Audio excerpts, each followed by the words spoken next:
be live in a couple of seconds. All right. Good old technology. Yeah, and like simplicity for me. I just do this everything on my phone. I edit everything. I do everything on my phone, and it works out fine. So I'm gonna keep doing it on my phone for as long as I can. Whatever you get used to is the way to go. Yeah. So I think we're live now. So right. let me do a little intro. Ladies and gentlemen of Puerto Rico, Latin America, the United States, whoever is watching, welcome to Puseo TV's podcast. I haven't done this in a couple of weeks. Probandofuerza live, and it's an honor for me. I've been working to be able to have this for a long time. We haven't been able to hook up and do this. But ladies and gentlemen, the greatest arm wrestler of all time. He's better at arm wrestling than Michael Jordan has ever been at basketball. And I don't think anyone could match or will match everything he has done for the sport and for the lives he has touched. Ladies and gentlemen, Manolo Sanchez, la cara del pulseo en Puerto Rico y Latinoamérica. It's proudly presenting to you Latin America, Mr. John Brzenk. Thank you. That's quite the introduction.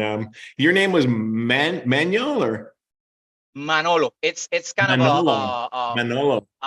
Yeah, Manolo. Manolo. Okay. Well, it's a pleasure. Glad to be here.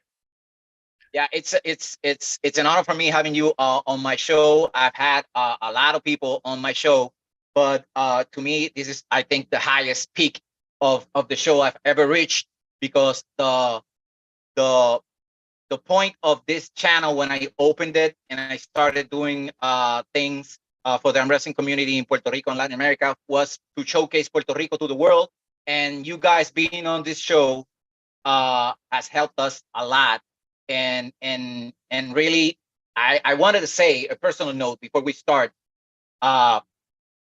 This is a very personal note, but I have to say it. I talked to Paul Lim once, and because I said I wanted to tell you this myself, but I couldn't reach you, and he told me that he was going to help me do it on one of your East versus West tournaments, but he couldn't get to you because he left earlier. But 14 years ago, my daughter was born, and she was born really premature. She was only 24 weeks old, and she was really premature. She weighed 1 pound, and she could fit in the palm of my hand. And I remember I was really depressed. I had to leave my family in San Juan, which is like 3 hours away from where I live, so the baby could be at the hospital for 3 months. And I drove back to Puerto Rico really depressed and sad because of what's going on. And that, I think at that time the Pulling John documentary hadn't been out yet. And I remember there was a web page and all that in the internet about the documentary. And what kept me going, like what kept my mood up, was watching your videos, man. Watching you go against all odds against guys way bigger, 3 times, 2 times, 4 times bigger than you, and beating them. I remember I just watched those matches all night, and you kept me going in that rough time. And I want to thank you. I want to thank you from the bottom of my heart for you being you and doing what you do. Because you drove me through a really bad time in my life, and I want to thank you. Well, yeah, thanks to the Pulling John crew. Yeah, that's that was, I appreciate that. Nice story. It's been my life. It's not been really that difficult. I've enjoyed every minute of it. So yeah, I'm glad I could inspire some people. Yeah, and you have inspired and touched a lot of lives in the world. Not just all arm wrestlers, because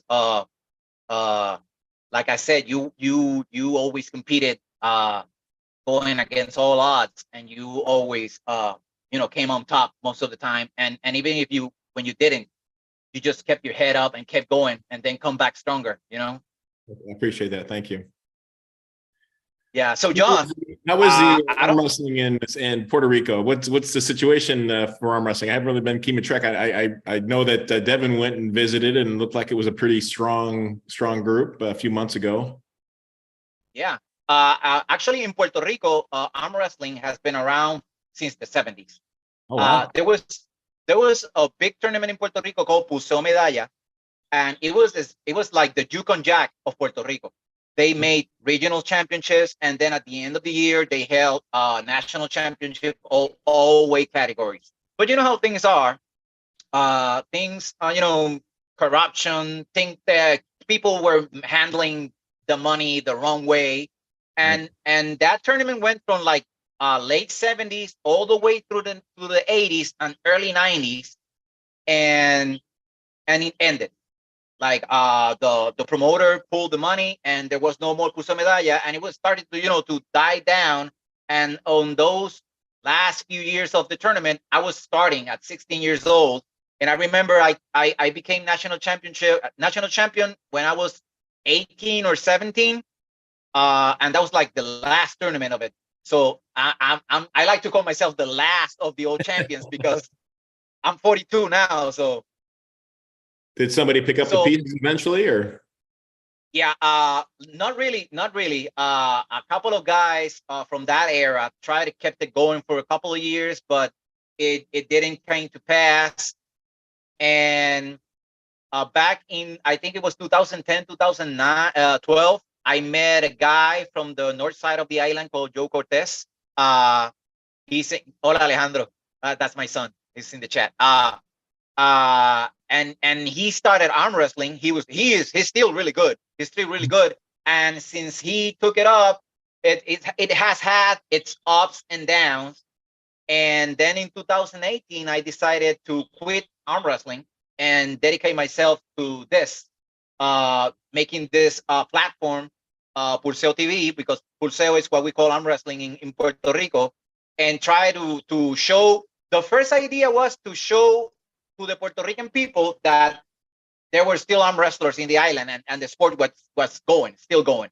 And it grew, and it kept growing, and I break the barriers from Puerto Rico, and I started getting to know people from Latin America, Guido de Honduras, Juan Carlos Gaya from Mexico, Kevin, Colombia, Luis Maldonado, Charles de Peru, Elmo de Peru, and I started connecting with all these other countries around the Caribbean and Puerto Rico, and then one thing, I started trying to reach out to Puerto Ricans that were in the United States arm wrestling, like Noel Nunez, Dan Denial Schwartz, Arturo Pizarro, which are in different areas of the United States. They're Las Vegas, Florida, New York. We got Richard Calero in Ohio.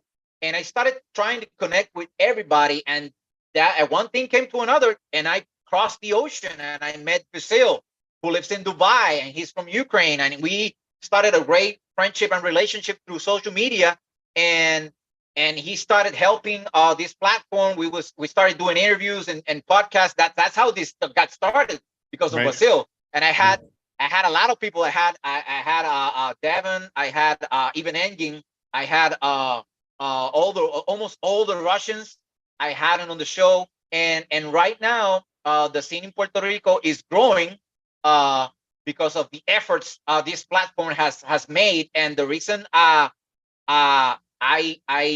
brought Devin to Puerto Rico was because I met Devin a long time ago, like in 2008, and we were talking, and we sort of lose contact, and we have always talked about him coming to Puerto Rico. And by the end of last year, I started having some really bad health issues, and I said, okay, if this is gonna be it, I'm gonna do everything I wanted to do before it ends. Okay. So that's why I brought Devin to Puerto Rico. What? I said Devin was on your bucket list to get him out, get him down. Yeah, Devin, you are on my bucket list. Okay. Like you're like the number, like up there. So I brought Devin to Puerto Rico to get the eyes of the world to Puerto Rico, and I achieved it. I've earned the respect and the love of the international arm wrestling community. I have a really good relationship with Engin, with even Matt Rhodes Mhm. from King of the Table, Adam Silver. I got a good relationship with everybody, and I'm just trying to. This is not just for Puerto Rico right now. I'm trying to elevate arm wrestling in Latin America, and that's like the main Yeah, thing right now. And yeah, we got a lot of talent in Latin America and Puerto Rico. Yeah, we got a lot of talent. good, good, good. Well, good for you. Thank you for that. As an arm wrestling It was a participant fan, and Yeah, yeah, it was a long story. It was a long story. I made it short. good, good. So John, I don't know if anyone has asked you this before. Many of us have been long enough in the sport to know, but how did you start arm wrestling for the younger generation that's watching? How did you start arm wrestling in the sport? Well, before the professional aspect of it, organized arm wrestling, I was like any other kid. I arm wrestled in grade school, in junior high, a little bit in high school. So that's really my beginning roots. Before I knew about arm wrestling, tables and organized arm wrestling, I did it like any other kid. So, but luckily enough, it evolved for me because my dad got introduced to it when I was about 13 or 14. So I started going with him to small tournaments, local tournaments, and he ended up buying a table and understanding and learning and going to small events to better himself. And as a kid, I would just tag along, and so I was brought up into the organized aspect of it at a really early age. So you jump right into the phase where arm wrestling was already organized and making tournaments and stuff. Yeah, we had two or three different promoters in the Chicago area. I lived outside of Chicago in a small town, not too far from that area, and yeah, there was always something going on. And typically, it would be in a bar, but even at the young age of 14, 15, as long as I was with my dad, they were allowing me into the bar, and yeah, so yeah, I got my experience kind of at the local level, so to speak, for a couple years, and I ended up actually hurting my And arm at a really early age. At about 13 years old, I ended up cracking my elbow from the pressure of arm wrestling, which luckily enough, I was young enough that it healed back extremely strong, stable, very stable elbow now. But yeah, so early how ages. how, how did the injury happen in a tournament? It wasn't actually a tournament. I had some soreness, so I knew something was going on, or something was wrong from the training and just participating. But it was actually just a friend of my dad's that came to. My dad owned a bowling alley at the time, and we had an arm wrestling table in the bar of the bowling alley. And he was a flyweight champion, and my dad was, like to, brag about, me being pretty darn good for a young kid. And I ended up just actually arm wrestling this flyweight. Wasn't anything serious, hard. We were just kind of just playing around, almost like a workout. And just the forearm muscles basically detached that bone on the inside of my arm. It cracked it away. And I've seen that injury happen many a times to some of the arm wrestlers, kids that are in that age group, 13, 14 years old. So it must be a shift period at that age. It's kind of a dangerous time to be putting a lot of pressure on that inner nerve or inner bone. Yeah, I had the same injury in my first Okay. tournament. Okay. It actually I broken bone, or was it just a tendon? it was like the bone didn't break. It kind of like cracked. Cracked. It was a Okay, little that crack. was mine. A lot of kids have had the situation where they've actually required surgery. It's broken enough where they required um, stabilization of some sort, a screw or this, that, and the other. But mine was just a hairline crack, and 6-8 weeks later out of a cast, and it was as good as new. I remember I felt it when it happened because it happened in the semifinals. I went to the final and I lost really quick. And then the next day I tried to go to the gym, and when I picked up something, I was like, oh, and I had to go to the hospital. It took me a year. I remember 1 year to the date, I got back to arm wrestling, and that very next year I became national champion. And that And was the last how year of the old were tournament. you? Were you older, or? I think I was 17 or 18, something like that. Okay. So I always tell people, yeah, be careful of that 13, 14 age group. But if you were 17, yeah, it could happen to anybody, I guess. Yeah. Yeah. And when you were having that workout with that guy, was it in a real table or was it just It was actually not back then. We initially started wrist wrestling instead of arm wrestling. I don't know if you know what the difference is. yes, it was the one that you grab the hand and grab the hand underneath, so there wasn't the peg off to the side. The donuts or the elbow pads were kind of a horseshoe pad that kind of maintained your arm on the table, so you couldn't really drive your elbow back or lift your elbow off. But it was different. But yeah, no, officially it was a wrist wrestling table that it happened on. Yeah, I actually started with wrist wrestling. Wrist wrestling. But it was like a really brief time. I started with the wrist wrestling, but I was really little because I started arm wrestling like when I was 13 or 14. And I started to compete at 16. But I remember I got to do the wrist wrestling thing. Right. To be honest, I wish sometimes I wish we had gone back to the wrist wrestling. It was definitely a lot more dramatic. It was much more difficult to pin your opponent than an arm wrestling table because of the constraints of your left arm being tied with underneath the arm with your opponent.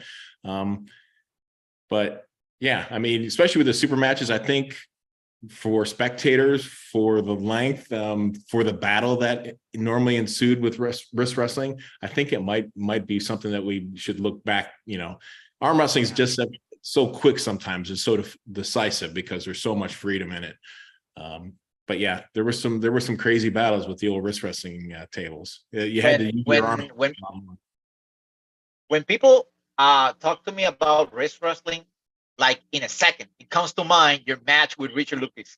Oh, right. Yeah, that was probably one of the last times they officially had that type of table, because even Petaluma, which was the wrist wrestling capital in the starters of wrist wrestling, end up evolving into an arm wrestling table. But yeah, so that was probably one of the last tournaments where you saw that official wrist wrestling table. Yeah. And it saved me with Richard. Yeah. If that was an arm wrestling table at that particular time in my career, he probably would have had the strength to kind of throw me across the table. But because of the wrist wrestling and the styles and the little bit of the gamesmanship that provided, I was able to stop the match, and it helped me. Yeah, I wanna give some attention to the chat. We got Christopher Peran. He's a Pan American Championship in Costa Rica. He's saying he's very excited to see you on the channel.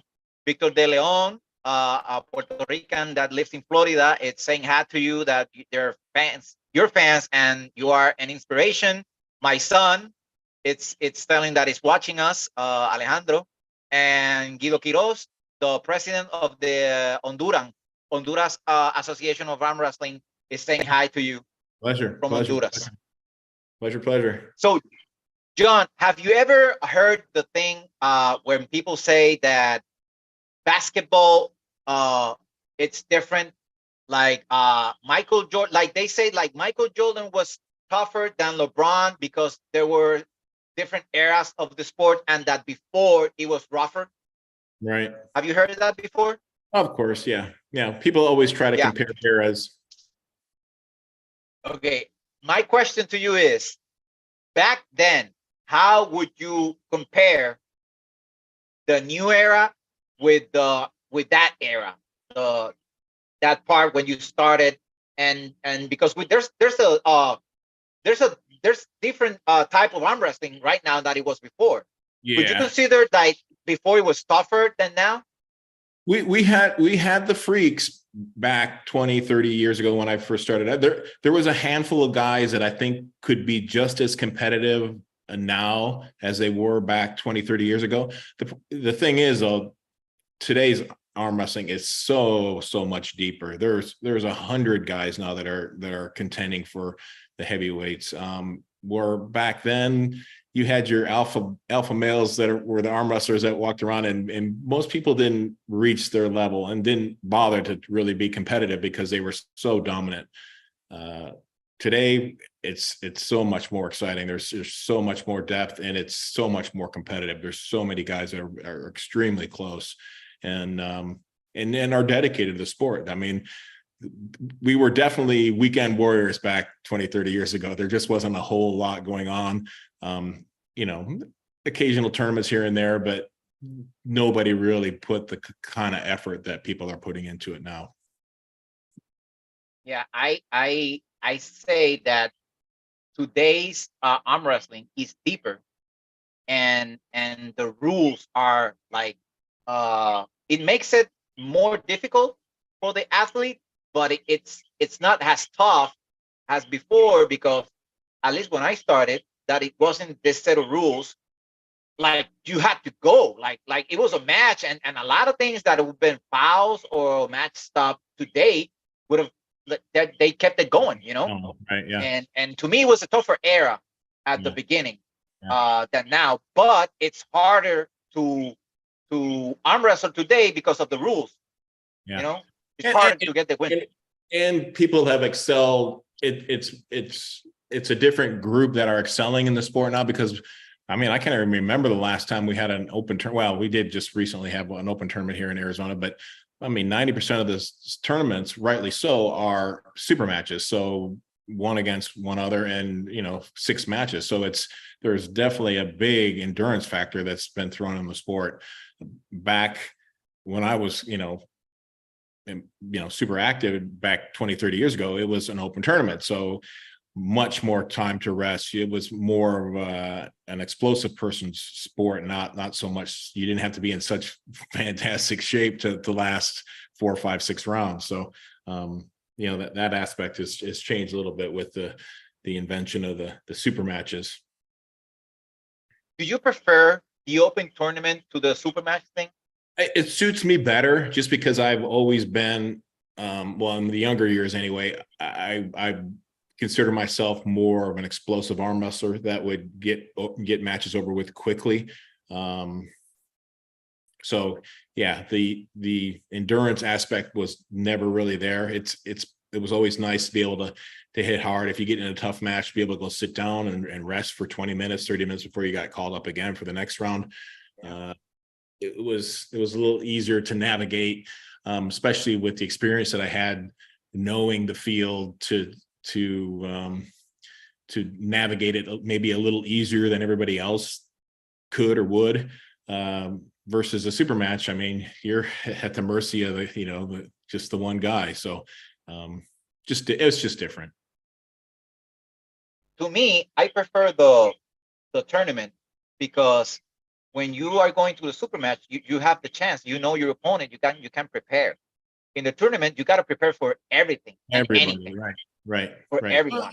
So I think the experience plays a little bit better for the guy that has more experience, arm wrestling different types of arms, and of course, like I said, the being explosive helps. These guys that are endurance pullers that get into these long, crazy endurance matches in an open tournament are at a big disadvantage when it comes to round 2, round 3, round 4, because the explosive guys are getting it over with quick and getting a chance to sit, and are much fresher than the guys that you have to fight every match. But it is what it is. I like that that it's evolved to the super matches. I think it's a lot easier to promote. I think people get more, spectator wise, people are much more interested in seeing these 2 guys match up versus not knowing who's going to show up in an open event. It's really hard to promote an open event. Yeah. When Devin was here, I did the national championship, and what I did was make like kind of a hybrid between the two. I made a regular tournament, but all the matches were super matches, 2 out of 3, and the last match, the finals was a super match, 3 out of 5, and it went. I think I'm the first one that have done that in the world, and it was great. It was great, very interesting. Makes for a long day, but it's exciting. Yeah, if you don't have too many competitors, that works out great. Actually, it was like I had like 8 guys that signed up because it was an open tournament. It wasn't about weight classes. We wanted to determine who was like the absolute championship, whatever weight. Right. And it ended up being great because the super match thing ended up being the equalizer between the bigger and smaller guys, and it was a great tournament. Yeah, no, kind of like Neil's battleground, where you Yeah. still knew the 8 guys, or 6, 8, 10, 12 guys, so you kind of had an idea who was going to be going against who. So yeah, good to promote. Yeah. I'm gonna jump a little further into the future because I don't want to forget about this.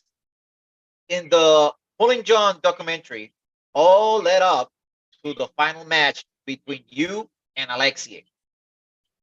They tried to make And it. I saw that match. What? They tried to make it that way. They tried to, hopefully they were crossing their fingers that would be kind of the storyline for it, but nothing was said. I mean, we didn't rehearse anything or Yeah, but it ended up being great because that's what it looks like, that it ended up between your match. Yeah. My match was one of many in the open division. I mean, to be quite honest with myself, that wasn't the finals, right? No. I think Alexei actually pulled a guy named Matt Girdner for the finals. I think Travis popped him. Travis pulled him way better than I did that particular time, that day. So yeah, but anyway. But I wanted to ask you, because this has been in my head for years. You found a lane. You felt like you could beat him, or how was that? Because at the end, you felt like you made a mistake. No. I was just, actually, that was a little bit showmanship. Alexei was way stronger than I was that day. His hand and wrist, his strengths were my strengths, and he was 50, 60, 70 pounds heavier. He was going to dominate me that day. And I really had no experience to really even go into the match thinking that, okay, this is what's going to work out the best against him. I went up and did my best move, what I continue to do throughout my life, and he just outmatched me. I mean, his ability in the direction that my ability was just stronger, better. Did I get away from him without the strap? Yeah. Was I any good at arm wrestling the strap? No. I probably, retrospect, I probably should have tried to maybe hook him, but I wasn't really that great of an arm wrestler on a hook at that particular time. So yeah. So having said that, and asked about that, your match that is coming up with Alexei pretty soon. Yeah. How are you feeling? Do you have any expectation? I don't know still don't know what to expect. He's been gone for so long. He's got incredible potential. Obviously, he is probably one of the best to ever do it. Is he the very best to ever do it? Probably not. Just watching some of the footage of him, he's going to be tough. I am going to come in tougher than I was when I pulled him in 2002 or whatever year it was for that Zloty tournament. I weighed 95 kilos then. I'm walking around now at 230, 235. So I'm bigger. I'm maybe not as healthy, as crisp, as fast.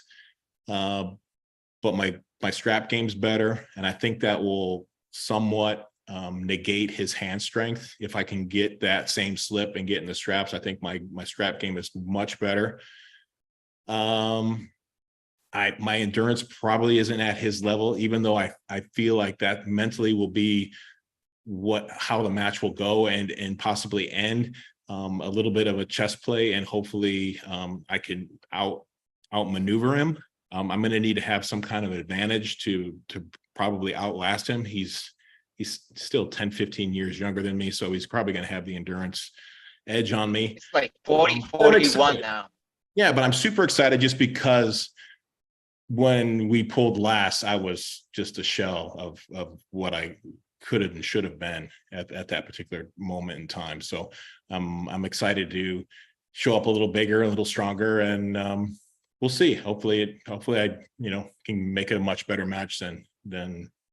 But if he's coming in fully prepared, I know he's probably been back in the sport maybe a year. Who knows what he's been doing before he officially said he was going to get back in the sport. I could definitely tell that he's not the slim, trim businessman politician that he was just even a year ago. His upper arms are getting bigger. His forearm is getting bigger.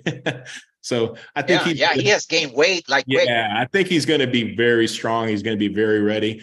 And I'm excited for him. But I am excited to see if I can do anything or surprise him. I would love to see him continue with the sport and actually get to a point where, I think he's got the potential if he really pushes it, to go against the big guys. I know we got some big monsters now, but it would be exciting to see. Yeah, I've always thought about whatever would have happened if he would have stayed in the sport, because he was like a phenom, Yeah.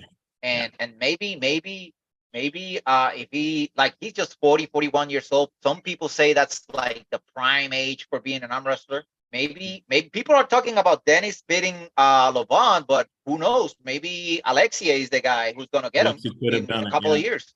Yeah. And I really don't know quite. I know maybe little bits and pieces that he wasn't,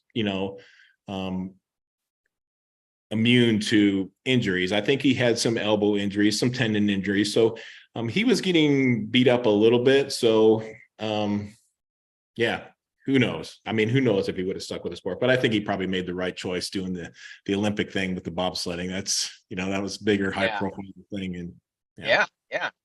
And, yes, and I've always said all the things to make a great arm wrestler. He was not only big and strong, but he had that super fast twitch ability. So that combination is power. And he was really quick. And I always say that's the one that got away. You only had that one match with him, and you've never touched hand with him after that, right? You've never touched hand with him. I was actually at a tournament that he arm wrestled Michael Todd. And I ended up pulling Jan and Chescu, and I think it was in Romania. So, but that's when Michael Todd pulled him. Yeah, we pulled a little bit on the side because he was giving me some advice with Jan and saying, "Why didn't you do this or do that?" And he was kind of toying with me and lifting me all over the place. I'm like, "Okay, Alexi." So I'm glad I didn't have to pull him even that day. Here again, I think I had to make the weight class at 95 kilos. So I was starving myself to make the weight for my match with Jan. But when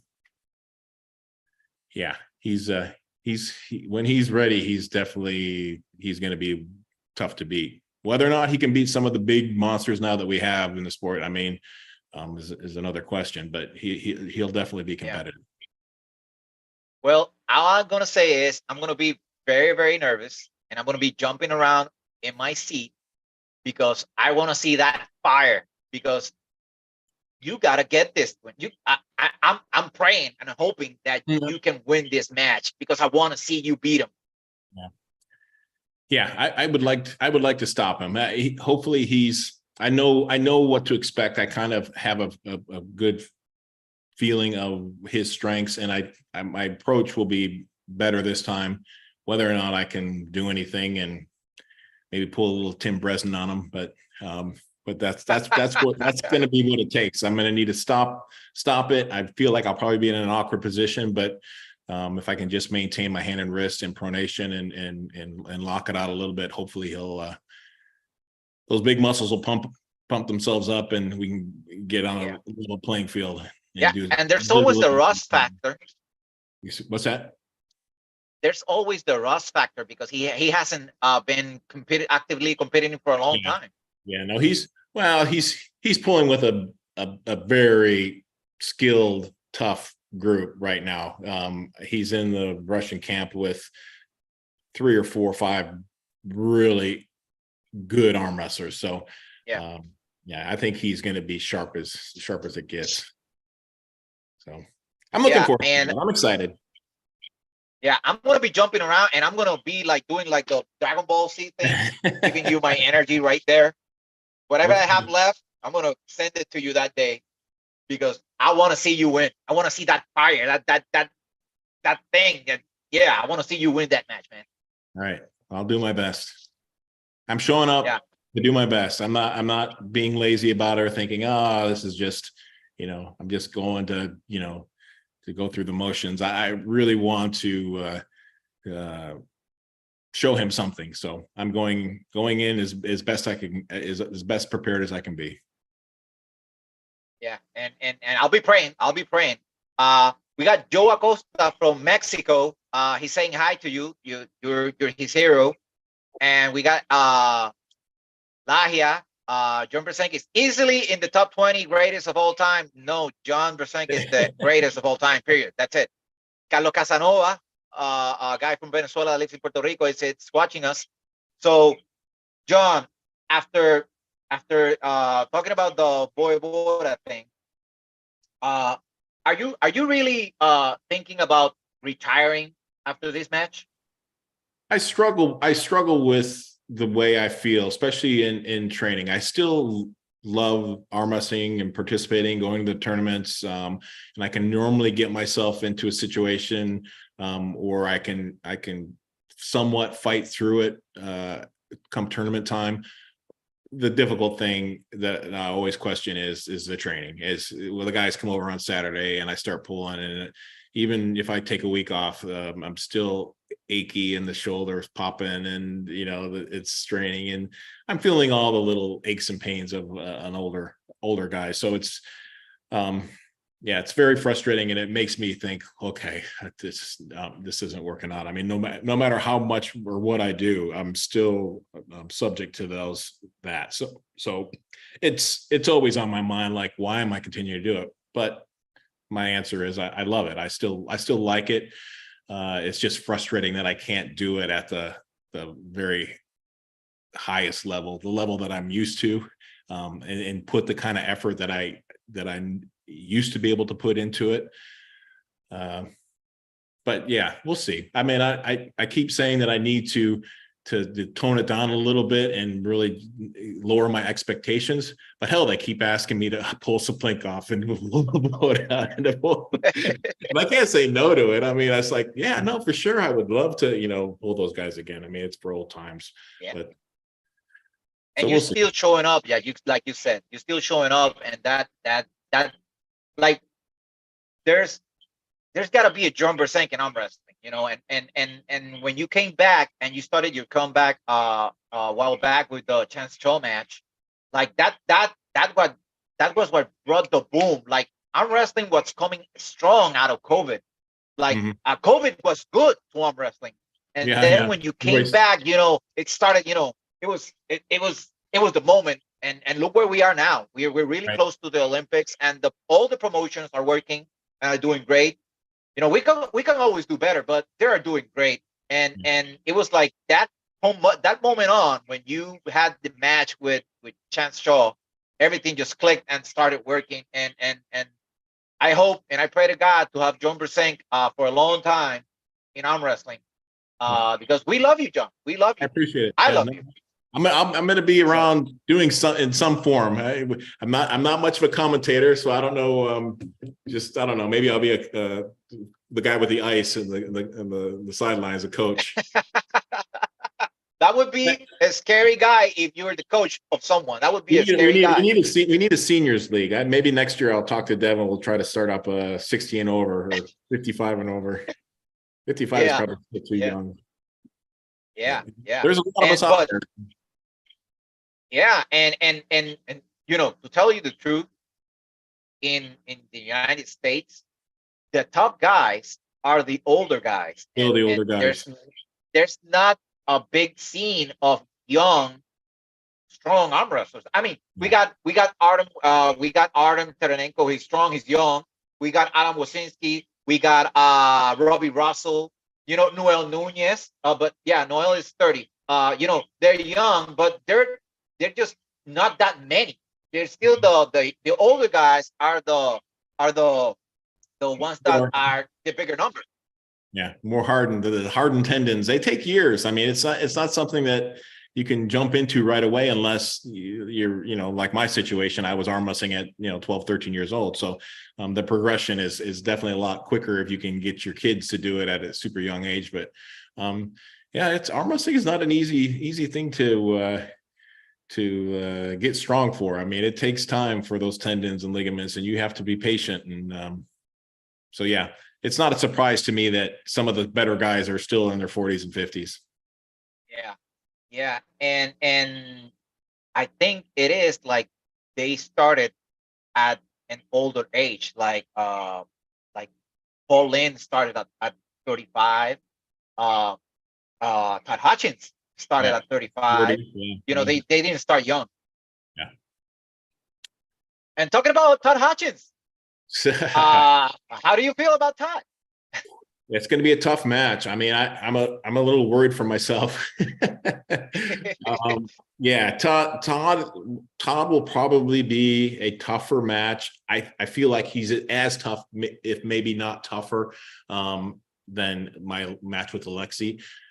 At least everybody knows how good Todd is. I mean, Alexi's kind of a no-win situation for me, but Todd is top level. Since his bicep injury, he's really been unstoppable other than a few super heavyweights. Yeah, no, I've worked out with him for 4 or 5 years, so I know exactly how dangerously strong he is. And I'm hoping that he doesn't thrash me. Be quite honest. I feel like the embarrassing thing will be for me if I can still get his hand and wrist and he just doesn't even care and just drills me sideways to the table. That will be hard to swallow, but I feel that like it's a possibility. So I'm going to be as hyped up as I can possibly be, because it's a mental thing for me at this point in my life. I mean, it's back in the younger years, I could walk up to the table and just be like, and just solid and crisp and hard. Now, if I walk up to the table, not really super focused, those aches and pains will get to me, and my body will shut down and say, oh no, that hurts, let that go. Yeah. So I need to be super well mentally prepared for Todd, for the pressure that I know is coming. And if I can do that and stop the match and I mean, I don't have the greatest endurance, so I shouldn't say that I'm hoping for a long drawn out match, but I think the aches and pains of personally, the aches and pains will go away if I get a little bit of a pump. So if I can somehow put him at a disadvantage to make the match last a little longer, I'll feel more comfortable and more safe to possibly win that series. But he's going to be tough. He's going to be tough, but I'm excited. I'm excited for him. I'm excited to arm wrestle him again, just because, we've got such a long history, I mean, especially working out like we did in Utah, and then when he was who had the last win over who? I think we actually, believe it or not, I think we actually split it. I mean, I think it was a Las Vegas event. He won the first one. I think I won the second one, and then the third one was controversial. He won elbow fouled. I won. I don't remember exactly how it went, but in my mind, it was like that could have went either way, and we were so close. So and yeah, that was the last time you pulled, right? I think that's the last time we pulled. Yeah, for sure. And that was like 15, 20 years ago, right? I think it's 17, 18 years ago. Yeah. Yeah, Las Vegas, I think A long 05 or time. 06. So yeah, probably 18 years ago, 17, 18 years ago. Yeah. And the thing about Todd is I love the way he trains. I love the way he trains because he's more so like my size. Yeah, he's so intense. He's so intense, and he's got such crazy endurance. He's very similar to, I think, Devin, and his work ethic and his ability to be able to train like just 2 days before an event, or just be able to beat his arm down day after day after day and actually make gains and feel stronger. I kind of kidded around. I since Devin's made such great gains here in the last year or so, I thought, okay, quit being such a wuss and start training every single day. At least get the blood flow going and do some work on the machine outside of the arm wrestling, and put a little bit more effort into this. And it hasn't been working out really good for me. And many would say, "Oh, you just need to push through it." Well, believe me, I've tried to push through it, and I Yeah. slowly am sliding and going, "Oh, this is just a recipe for big time injury now." So I And need more. I know what's like, because I like the way Todd trains, and I try to mimic it, but Yeah, it's really painful. And yes, he has perfected it because he has been doing it for such a long time. But I right, know, Todd, if you're watching, I know there is pain involved in what you do, right, because that way of training is gotta hurt, you know. And sometimes when you see his training videos, he will goes like, yeah, and I know it hurts because I've done it. right, So right. I think that's the edge he has. Like, his training is so painful that it doesn't hurt at all when he competes at the table. That's my theory. Right. Yeah, and thinking back, I mean, back when I was initially starting the sport, I went to the East Coast for about 5-6 months because I wanted to train with who I thought was the greatest arm wrestler on the planet, Dave Patton, for and see what he did for training. And we would pull almost every single day for the longest time, and work for a buddy's tree company hauling logs and trees. And so I can remember many a mornings hanging my arm out the window and just having it toothache throb. But yeah, I mean, we survived it, and I think stronger from it. The 5 or 6 months that I stayed there, I became quite a bit better. So it does work. I just don't see it working at this point in my life. But maybe I'm not giving it enough time. I don't know, but I don't have the time to give it because I have got these super matches coming up. So I can't be showing up to the super Yeah. matches crippled. Yeah. Actually, that's my only critic for the arm wrestling scene today, is that there are so many super matches and events one after the other, that the progression of the Yeah, arm wrestlers is low. I mean, the only one I've seen progress is Hermes and Devin. That's it. The yeah. other guys are like backed up, or are at the same level. You know, Right. they need to be further away. You know, so Yeah. people Well, can make the gains. problem is you're trying to prepare for the next super match, so it really gives you a couple of weeks, 3 weeks, maybe a month, couple months of training. But then you got to be very careful about the amount of rest to be at your very best. So you can't really ever explore the kind of stuff that we're talking about Hutchins and Devin, where they're just killing it. They don't care. It's just don't really have anything coming up for another 5-6 months, a year, maybe out, so they can really test areas that be walking around just at 50-60% because we're so broke down. If you got Yeah. matches coming up, you owe it to yourself to try to prepare yourself to be the best you could be for that match. And normally that requires some prep and some rest. And so yeah, it's a Yeah. balancing. Yeah. But we gotta ask. I gotta ask. Kirildagi Ungurbayev. Excuse me? Kirildagi Ungurbayev. You want Ungarbayev. another crack at it, right? Oh, an amazing arm wrestler. I can't say enough good things about that kid. Yeah, super impressive. Yeah, and I would, if offered, and I think England will offer it to me, even if I get beat by both Hutchins and Alexi, I would love to pull him again, just because I was just maybe a little under the weather when we pulled last, and I think I was close enough that maybe with a little tweak here or there, or a little bit change in my game plan, that I possibly have a chance. It's a slight chance, but I feel like I have a chance, and I would love to maybe give it another go. So maybe that'll No, be my that first round was beautiful. yeah, no, yeah, very, very, very psyched up, excited, didn't know what to expect. Adrenaline was going, and everything worked out really good. Yeah, but all it takes in a super match is to let down just a little bit, get out of position. Yeah. Maybe it was my fault. Maybe it was just him being excellent and making the proper adjustments, switching tables, all the little factors that go in. And it just completely changed the trajectory of the outcome. So Yeah, and people have talked about it like rumors and stuff, but the truth is, in those super matches, around the Ungurbayev one and before and after, you were like sick, right? Like with the cold and stuff, right?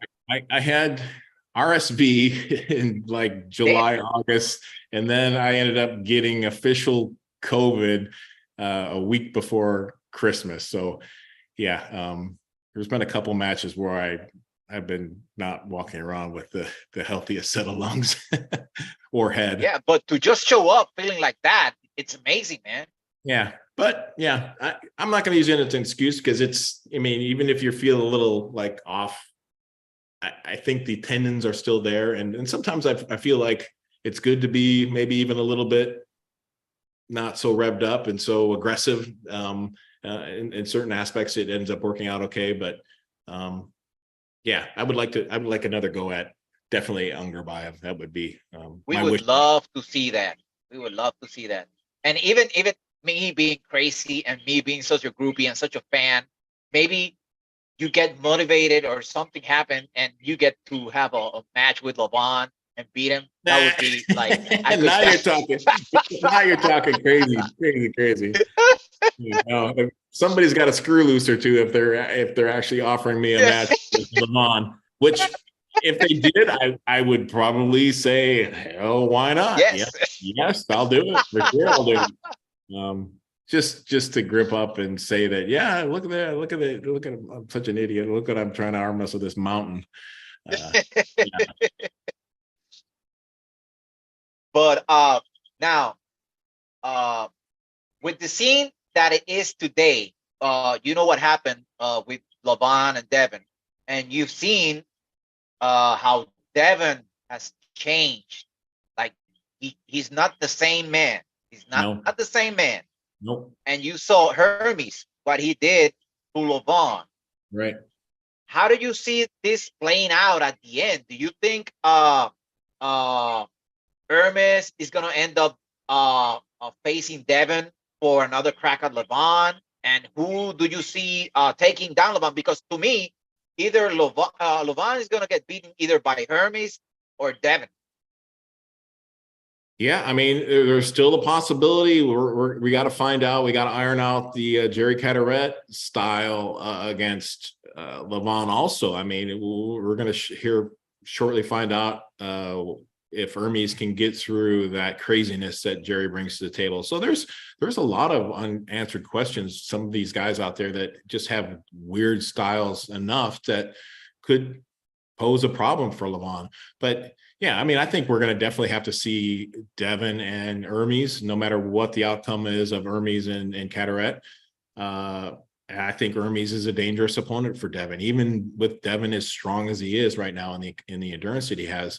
An explosive guy like Hermes could possibly, if done to perfection, pin Devin quickly. So yeah. Yeah, there probably needs to be some matches before the guy gets another shot, whoever it is, with Levon. But yeah, there's 3 or 4 guys that I look at and think, yeah, Levon, yeah, definitely was exposed a little bit by Hermes. So I think there's a handful of guys out there now that are like new excitement. Like, no, I think I can get him. I think he's not so far out of reach. I mean, there's some light there. Yeah, I used to think like 5 months back. I said after Devin's match, I said the only one that's gonna beat LeVon is high cholesterol and high blood pressure. Right. But now, things has getting close between those guys, and what Hermes did. Yeah, and look at what Morozov did to Corey West. I mean, in some of the training footage that I've seen him with, wow, that, I mean, he's 26, 27. He's got way bigger frame, and he's packing on the muscle to be maybe, negate all that size that Levon typically has on its opponent. So yeah, there's some monsters out there. Yeah. And Guido, my friend from Honduras, he pointed out to me that Levon's injury in his right wrist is the same one he has on his left, and he couldn't come back Right. from that injury in his left arm. Right. I was thinking, okay, if Levon can't recover to and be to the same level he was, who would like squeezing into number one? You know, we still, I think we still have, like we just talked about, Jerry, Devin, Hermes, or Morozov. Right. Right. Gennadi's still in the mix. That's why I say Yeah. the arm wrestling is so deep right now that if we really look at it really close, there's probably 10, 12 guys that could take the top spot. If you had an open tournament, I mean, there's a handful of Russians that we're not even thinking about that, you know, could feasibly be in that mix. But yeah. That if you were in your prime right now, if you were in your prime, would you beat Hermes? Beat Like Hermes? prime John, No, would you? I Do you don't think know. you I could beat think Hermes? Hermes no, I don't. Hermes has gotten too big, too strong, too fast, got all the tools. I think I could have beat the Hermes that was 3 years ago at 220, 230 Okay. in my prime. I think I would have gave him a good run. I think we were on probably an equal playing field, but he's gotten to the point where, yeah, he's in the monster realm now of big super heavyweights, which I was never willing to do. So, I mean, it's, I like to compete against those guys, but I never had the motivation, the desire to be walking around 270, 280, 300. I mean, Yeah. it's just not. And to me, your best shape ever, like your ideal weight at your strongest was like 220, 225, right? Probably 2.25, 230. I've gotten as heavy as 240 and 250, but I don't think I was as prepared and as healthy as I thought maybe I was. I mean, I had a difficult time tying my shoes. So looking back, I think, no, I can't get that heavy without feeling just. Yeah. Yeah. Now, going back in time, I want to ask you that when the Kings move showed up and screwed arm wrestling, no one could beat it. And then you met at the UAL event. I think it was the UAL 11 event. It was called. You showed up and you went to the finals with Michael Todd, and you easily beat his Kings move. But that match had some drama. There was some drama in that tournament, right? Yeah. To tell the full story, yeah, it's so yeah, there was three. Well, I shouldn't say that because there was more than just three guys there that could have won it that day. Richard Lupke's was there.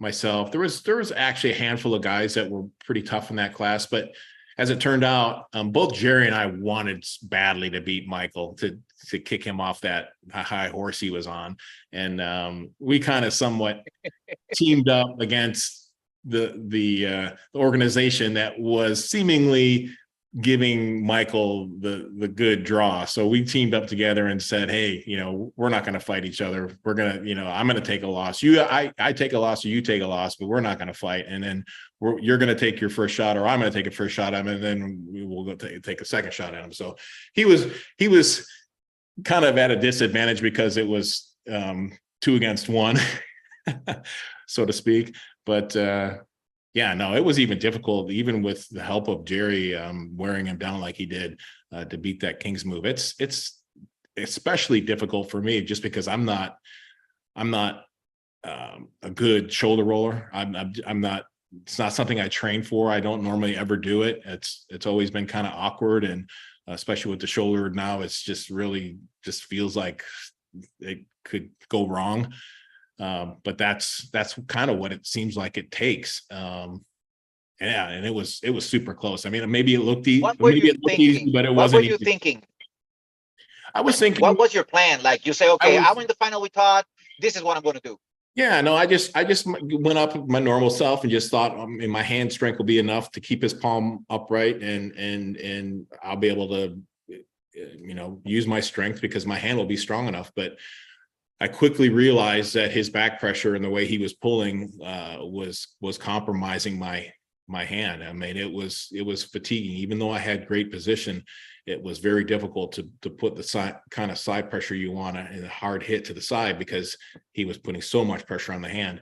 Actually, I think the match ended with me kind of doing a shoulder roll. My wrist finally kind of fatigued and flattened out as I was going through and pinning him. But I think it affected his confidence a little bit, that he didn't think he was going to be able to do that again, and which made it nice, because maybe he would, if he would have stuck with it, he probably would have maybe possibly even beat me that day. But he felt like he was going to try to surprise me and out shoulder roll me and go inside, which I was like, oh yeah, this is way easier. So, and he actually pinned himself, like reaching for a position. He was trying to get behind his arm, and as he was trying to get behind his arm, he was dipping a little bit dangerously close to the pinning pad, and on the referee call. And I know that was another contention of like, oh, I wasn't pinned. No.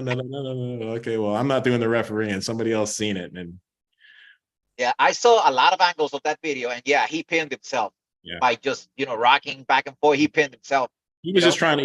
I don't think he would have beaten you, but he pinned himself. No, I was feeling, well, he would have said differently, but I was in a pretty comfortable position. I wasn't going anywhere from that position. Yeah.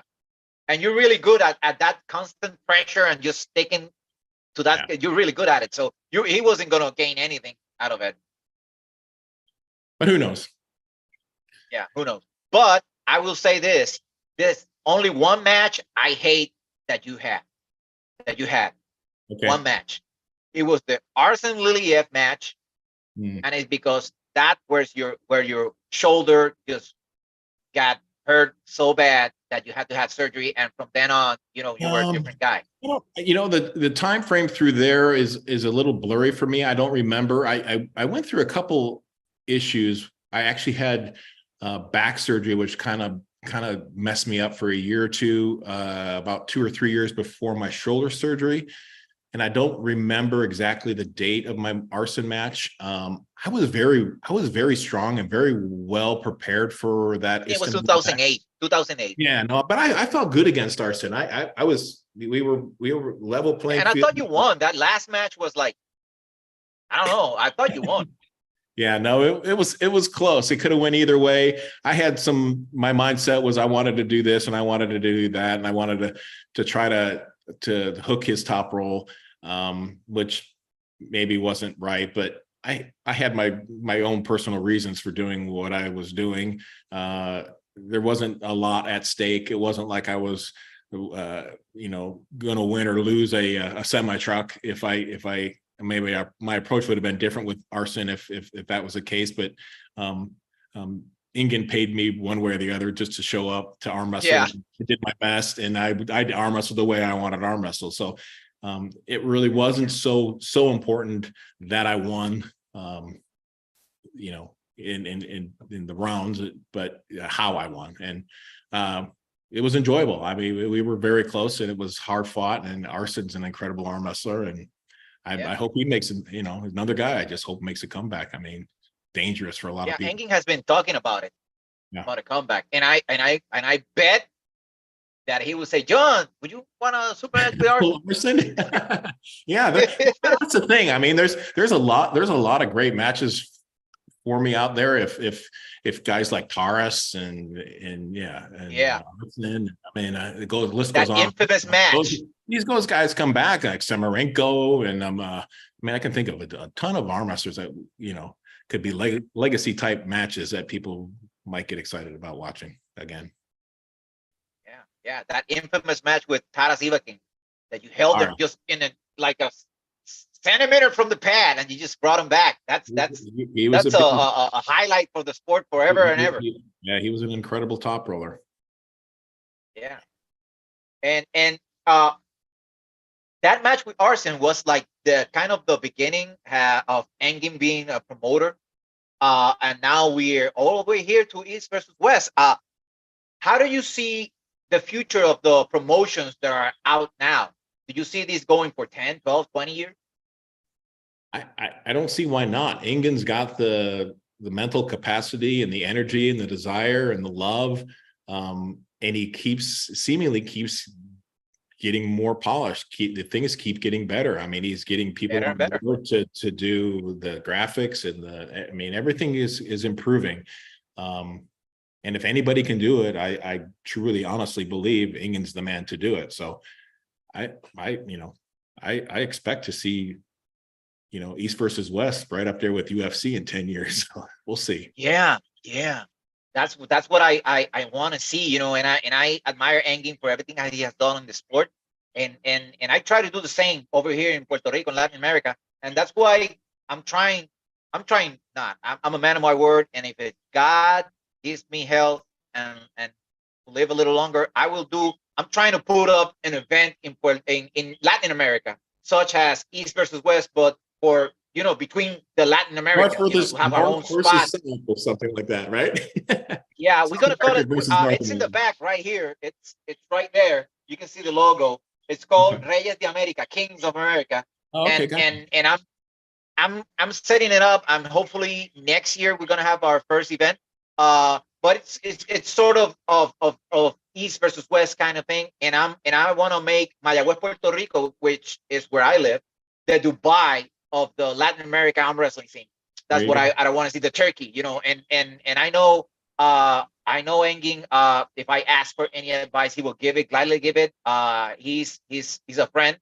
I love him to death. He's a good guy. We are a lot alike. Like, you don't know how alike I am with Engin. Like, a lot Are alike. you are you are you And the encyclopedia of arm wrestling like he is? Do you have that kind of memory well, and detail? have you heard all the questions I've made and everything? Like, the people in the chat are saying that this is the best interview they've seen people done to you because of all the details and the history and the back and forward I've done. Right. No, you're Because very, very I good at remember it. everything, you know. And I'm kind of an encyclopedia of arm wrestling, and I understand what Engin does and how he does it and why he gets mad. I get it, Gotcha. and I Like that. support him in everything that he does, because you gotta be there. Like, when he gets mad because of the commentating or the bootleg or the thing with copyrights, I get it, because he puts his heart and soul into an event, and he feels he's getting robbed, you know. And Yeah, at the end, it's not just that. It's because, like, if you do that and you make money out of that, you're gonna prevent me from making that money to keep this thing going, right. And I get him, and I remember I used to do the review of the matches. I stopped doing it. And I don't care. I'm not monetized. I don't do this for money. I don't make any kind of money out of this. I when I do my events, it's out of my own pocket, and I don't even charge people to come compete in my events. I just, if you win, here's your money. If I do a super match, I pay you. You're doing me a favor competing in my event. I don't charge anything for anyone to be a part of my events, because this is how I love the sport, and this is how it's going to grow. And that's why I understand Engin, and I stand by him, because I've been there, and yeah, he puts everything onto this thing that he's building, and it's finally like it's getting there. It's getting there. People are respecting what he's doing, and the reviews and the commentary are dying down, and at some point we're gonna get to that UFC spot, and I Yeah. believe it. Yeah. I Yeah. believe it. I think the And participation could be better, just because everybody can arm wrestle, right? I mean, it takes a special person to find the training camp to become a MMA fighter. That's a yeah, very special breed. And but anybody can take up arm wrestling. Kids and wherever, at any age can take up the next day in high school or yeah. junior high cafeteria And table or an arm wrestling. like, when Devin was in Puerto Rico, he talked to me about an idea he had, and that he wanted to work with me and try and make that a reality. And it was sort of that UFC.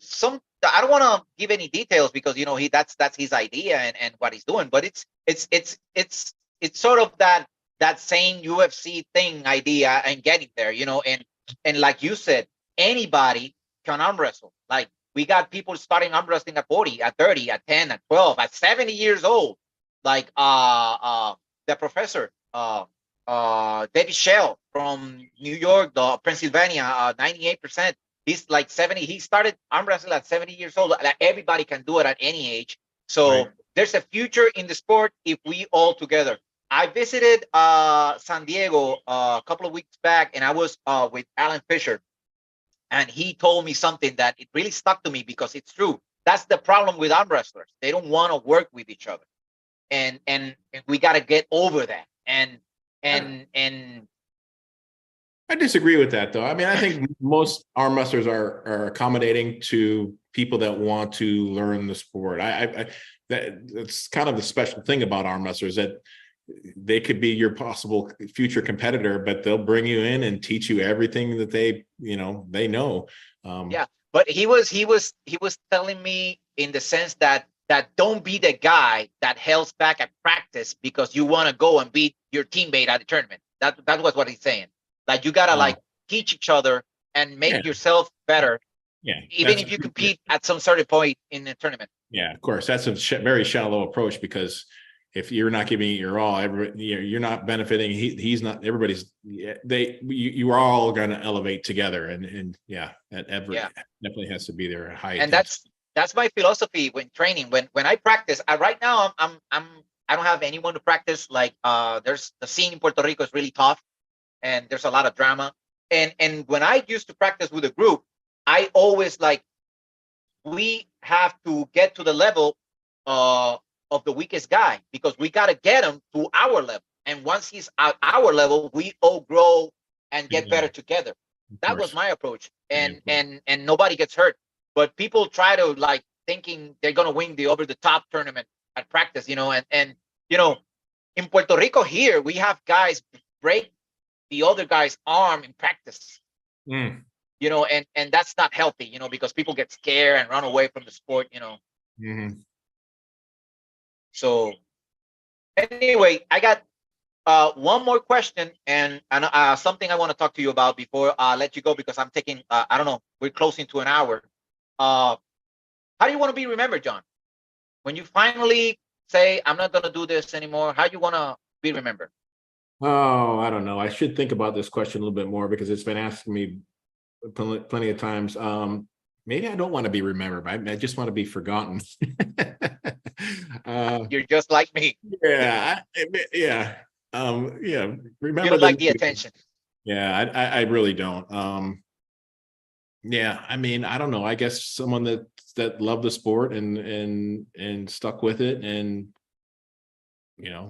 I never really. Yeah, I don't have an answer for you. I'm sorry. Don't worry about it, because at least I know how I'm going to remember you. Right. But at some point, like we do, like you do things and I do things, and we don't expect anything back. We do it because we love it, and that's the beauty of it. And that's why you are so great. On top of, you're a great athlete, you're humble, and you're very private. And everybody wants to engage with you in conversation. Like, you post something and you get 1,000 likes in a second, and a lot of comments, but your humility, like, that's what elevated you to your heights. And seeing you keep doing it and keep loving it, it motivates us all, and we love you for that. And I know how I'm going to remember you. And yeah, because I got a shirt, like the first shirt I made for the channel. I got the very first print. I got it. And Devin signed that shirt. And Alan Fisher signed that shirt. And you have to sign that shirt. That'd be my pleasure. We've been talking about back and forward, and I want to be really clear on this. I want to be really clear in this, because when Devin was going to come to Puerto Rico, a lot of people was saying that I was lying and that he wasn't going to come. No. I approached John, and we started talking. Maybe if we could reach an agreement so he can visit us here in Puerto Rico. That's right, John? Yeah, it'd be my pleasure. I mean, I'm very busy this year. I've used up all my holidays and vacation between my past super matches and future super matches. So it's going to have to be the beginning of next year, or next year, or when I eventually, hopefully, retire from my daytime job, so I have a lot more free time to be able to just go. But yeah, no, it would be my pleasure. I definitely see no I reason will. why I I should go will. to Puerto Rico. Yeah, and if you go to the channel, there's a lot of videos. I documented the visit of Devin, and I made Devin fall in love with Puerto Rico, and that's exactly what I'm going to do with you. Oh, So, uh, it, we're gonna keep in touch so we can reach an agreement. We sort of talk about a date next year, not this year, next year. We talked about a date, and I'm gonna throw some ideas of what we can do.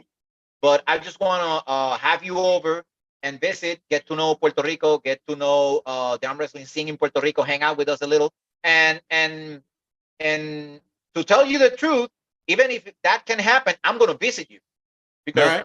that's my Always bucket welcome. list. I'm gonna visit you. Yeah, Okay. I was just in Vegas. I was just in Vegas a couple of weeks back. I was at Brandon Allen's house, Okay. and Hot. Sarah It's Latona is in the chat. Hi Sarah, love with you. And Michael Layton is in the chat. He's from Arizona. He was there in Vegas. We had a great practice. I went to Las Vegas, then went to Los Angeles, Anaheim, San Diego, and came back to Las Vegas. I tried to arm wrestle everyone I could. right. I want to go back to Vegas. So if we can not work something out because you're busy or whatever to bring you to Puerto Rico, I will go to you. Okay. I get to Vegas and just drive up to Arizona and maybe we can hook up, do a practice somewhere Absolutely. or something. You're very welcome. It's a 5-hour drive from Vegas, or jump on a plane. It's Yeah. probably 30 minutes, 40 minutes. But Yeah, I'll do the drive. I this just time of take the year, family, this go time of to. year is extremely hot, hot as hell. I don't know what it is like in Puerto Rico. You probably have us beat in the humidity area, but we're doing Yeah, some it's humid, but it's really hot. crazy numbers right now in Phoenix. So stay away if you can.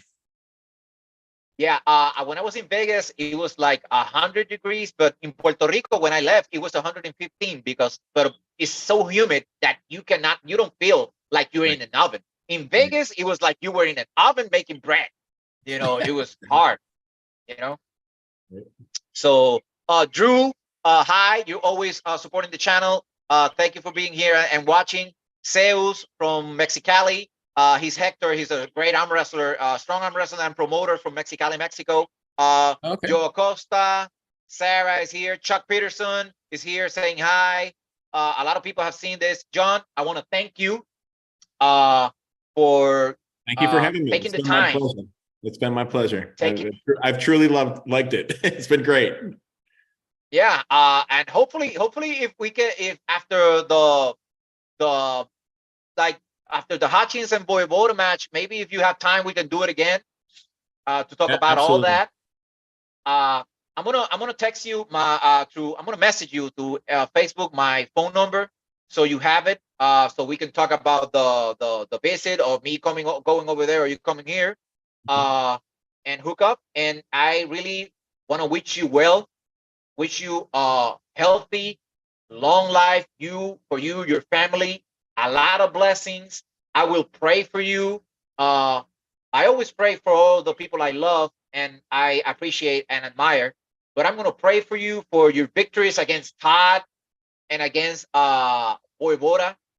And I will pray that you are in the sport for a long, long time because we love you and we need you. And without John Brzenk, there's no arm wrestling. I appreciate that because I do truly still love the sport, even though I'm running on 6 cylinders anymore. It's still going to be hard to ever leave. It is really a fantastic group of people. Hector says that there's no place in the world that you have more fans than Mexico. A lot of people live in Mexico. That's why. Gotcha. Like, I see Larry Wheels went down there just recently. Last year, they must have had a big tournament. I didn't. It was like 2 weeks ago. They have this tournament day, Mexico versus the United States, and my friend Chris, my friend Brian from Vegas was there. He competed against Hector, and it was a great event. And Larry went down, and I think he won. He won the tournament. Yeah, no, he's getting really good. He's progressed. Yeah. Evenly, yeah. Yeah, he's like I think nobody is arm wrestling more than Larry right now in the world. Not even Devin. I Yeah. think he arm wrestlers like the same all day, because his progression has been really fast and really big. Like he's gotten strong. Like I thought I could beat him like a Right. while back, but now I said, oh hell no, I cannot beat Larry now. Yeah, no, I thought I could. I mean, maybe in December when I was 300 pounds, I think I could give him a good, give it a good go. But now I'm 200 pounds, and I don't think so. yeah, And I'm trying to make a he's been comeback. a good, yeah, he's been a good example for people that, you know, that these strong guys that have a ton of potential, it's still, no matter how big and strong you are, it takes some time and dedication. But if you put the time in, you can progress quickly. Yeah. Yeah, Larry's a great Yeah. example. And right now I'm doing a hybrid of Todd Hutchins style training and Devon style training, because I want to come back. I want to compete again, not in Puerto Rico, in the States, but I want to compete again. And it's been so hard to get back in shape because of all these problems I've been doing. I like 10 years ago I had surgery. I had a kidney thing done, and it's been, highs and lows, and I'm trying to get back, and now I'm starting to train, and I'm just going to focus myself in arm wrestling and try it on practice or do whatever on the table as many days as I can. So Right. maybe I could go to Vegas and arm wrestle some people in Vegas. Right. No, wish you luck with that. It's you can't look at the week to week or month to month. You gotta have the, the dedication to and realize that all this hard work that you put in is sometimes not going to show itself until like months down the road or even years down the road. So Yeah. just stick with it. Yeah. So John, thank you for spending this time and having this conversation. We love you. Hope to have you back after your matches on the show. I'm going to be praying for you. God bless you, John. We love you, and I'll be praying for you. I'm a God-fearing, believing man, and I pray for my friends. And you are my friend. I will pray for you for your victory. I appreciate it.